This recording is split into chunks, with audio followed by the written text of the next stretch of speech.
All right, let's just dive right into this. Welcome to today's Explainer. We are about to totally deconstruct the world's largest and, honestly, most complex democratic system. We're going to look right under the hood of India's election machinery. So for those of you who love understanding how massive, intricate systems actually function on the ground, grab a seat because there is a lot of fascinating stuff to unpack here.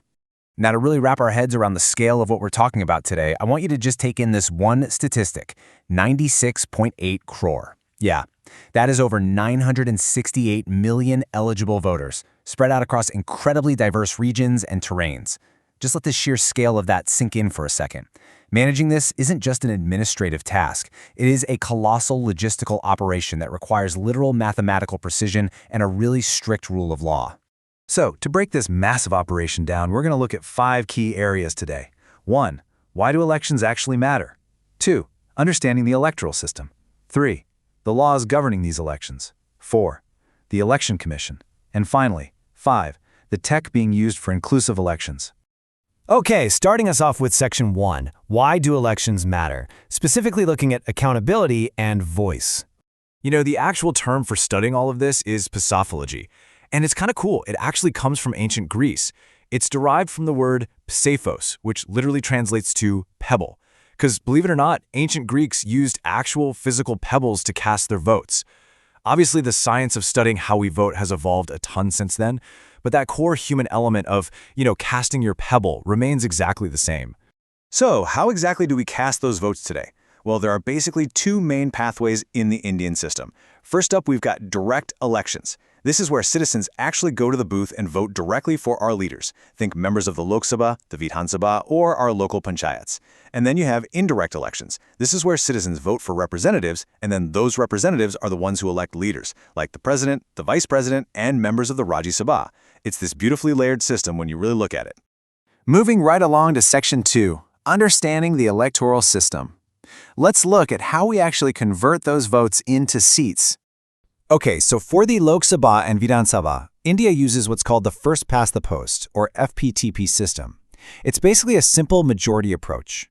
You vote for one candidate in your constituency, and whoever gets the most votes just wins, period.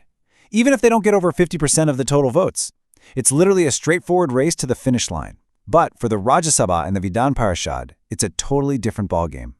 They use something called proportional representation, specifically with a single transferable vote. In this system, voters actually mark their preferences, and seats are allotted proportionally based on the total votes received. So it's essentially 2 very different mathematical engines driving different parts of the democracy. All right, Section 3, the laws governing elections. Think of these as the ultimate democratic referees. Let's talk about one of the most absolutely crucial concepts established under these legal frameworks, the Delimitation Commission. Here's the thing. Populations shift over time, right? If constituency boundaries just never changed, you could easily end up with one member of parliament representing, say, 5 lakh people, while another represents 25 lakh people, and that totally defeats the entire purpose of equal representation. So, the Delimitation Commission exists to redraw those territorial boundaries based on population density. It's all about making sure the system stays perfectly balanced. And these laws don't just stop at drawing boundaries, they strictly police behavior on the ground too.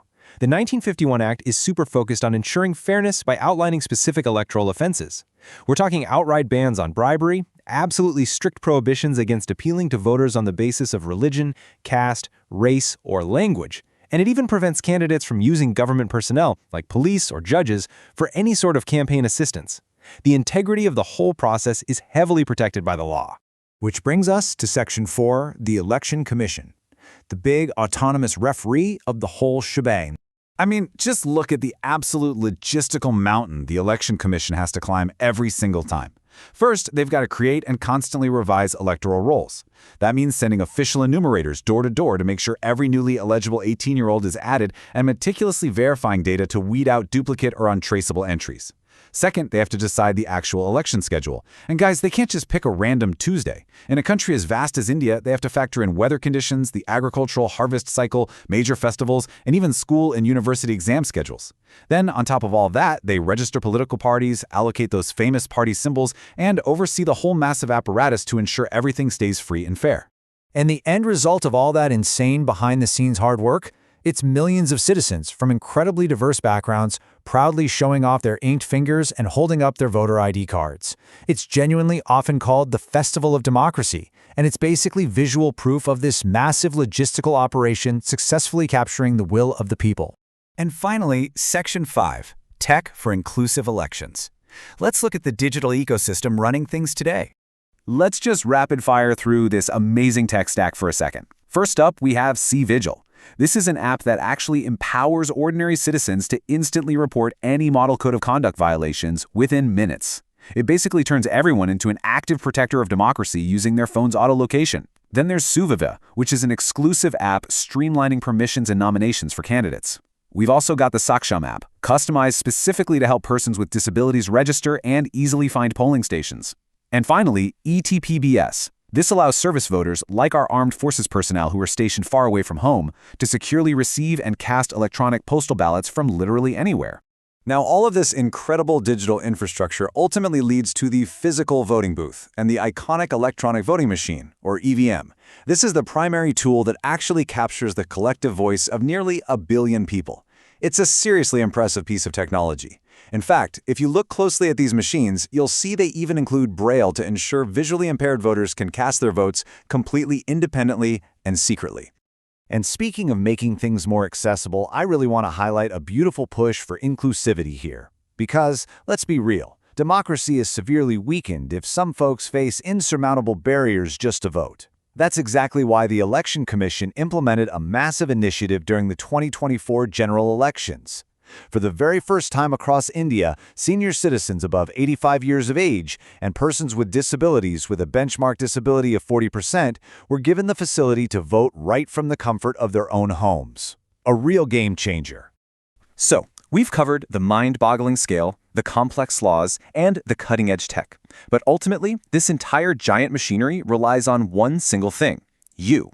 Every year on January 25th, which is National Voters' Day, citizens take a really powerful pledge to uphold democratic traditions and to vote fearlessly, without being influenced by religion, race, caste, community, language, or any inducement whatsoever. The machinery is built, the tech is right there in your hands, and the laws are on the books. So the question I want to leave you with today is this: when the time comes, how will you personally step up to exercise your own democratic power? Thanks so much for joining me on this explainer, and keep learning.